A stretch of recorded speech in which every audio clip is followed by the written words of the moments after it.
When most of us read the Beatitudes from the Sermon on the Mount, we see this beautiful list of virtues, right?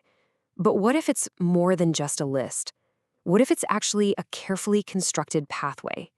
We're going to dive in and uncover a hidden structure that might just change the way you see them.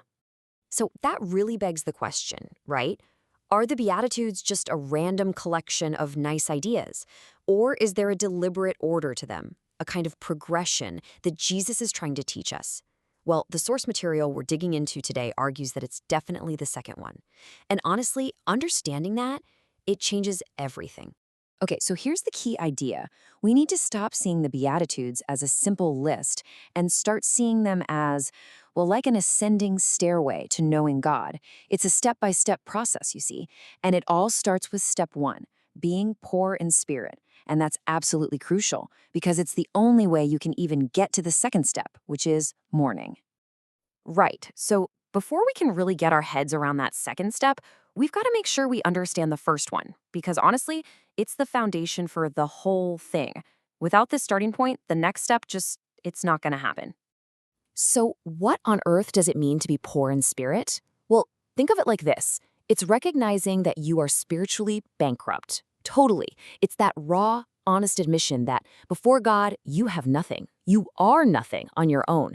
You desperately, desperately need Him. That sense of humility, that's the absolute, non-negotiable starting point. Okay, so once that foundation of humility is in place, now we can climb to the second step. And this is where it gets really interesting, and frankly, kind of puzzling. So the verse itself is Matthew 5:4. Blessed are those who mourn, for they will be comforted. Now that word blessed, it can also be translated as happy or fortunate. And right away, you should see the problem here.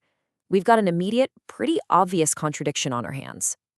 I mean, seriously, happy are those who are sad? How does that work? How can you be happy and sad at the exact same time?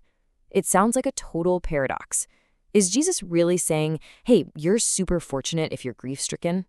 Well, to figure this out, we've got to understand exactly what kind of mourning he's actually talking about. And this is where the distinction becomes so important. See, this verse, it's not talking about the kind of natural, understandable grief we feel when we lose a loved one or go through a tragedy. Nope. The context here is key. Remember, this step comes right after recognizing our spiritual bankruptcy. So this points to something completely different. It's a deep mourning over the seriousness, the gravity of our own sin. So let's deconstruct this a little more, because it turns out there are basically two different kinds of sorrow you can feel, and only one of them is the kind that leads to the comfort Jesus promises. So you might be asking, why is sin such a big deal? Why is it something to mourn so deeply? Well, because its consequences are massive. As Paul writes in Romans, the wages of sin is death.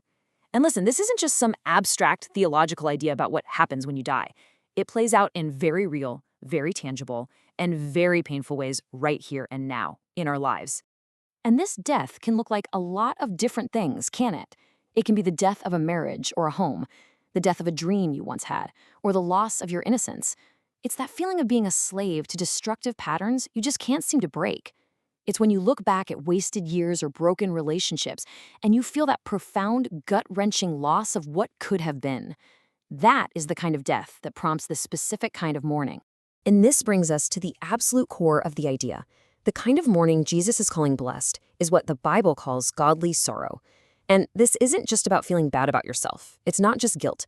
It's a deep, genuine grief over your actions that actually produces something. It leads to a real change of mind, a change of direction. In a word, repentance. And this is where you see the huge difference. There's godly sorrow, and then there's worldly sorrow. Worldly sorrow is basically just self-pity. It's being bummed out that you got caught or that the fun is over. It's just you kind of crying in your soup, and it only leads to despair. But godly sorrow, that's totally different. It focuses on the cause, the sin itself, and it drives real positive change. One is productive, the other is completely destructive. Okay, so if this godly sorrow is so painful, why in the world would Jesus call it a blessing?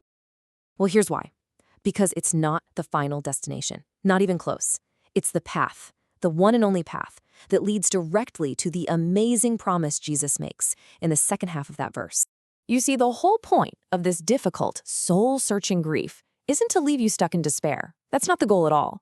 It's a necessary step to get you to a place where you can finally receive real, genuine, divine comfort. And this isn't just wishful thinking. This promise is absolutely rock solid.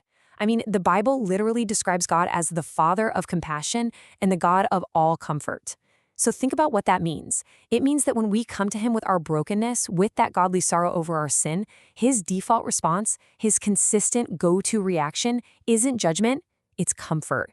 That is the guaranteed outcome. And so that leaves us with this one last thing to chew on. We live in a culture that does everything it can to avoid discomfort, right? But this second step on the stairway, it challenges that head on. It makes you wonder, what if the truest, deepest comfort we're all searching for can only be found by first having the courage to face and mourn the things that are truly broken?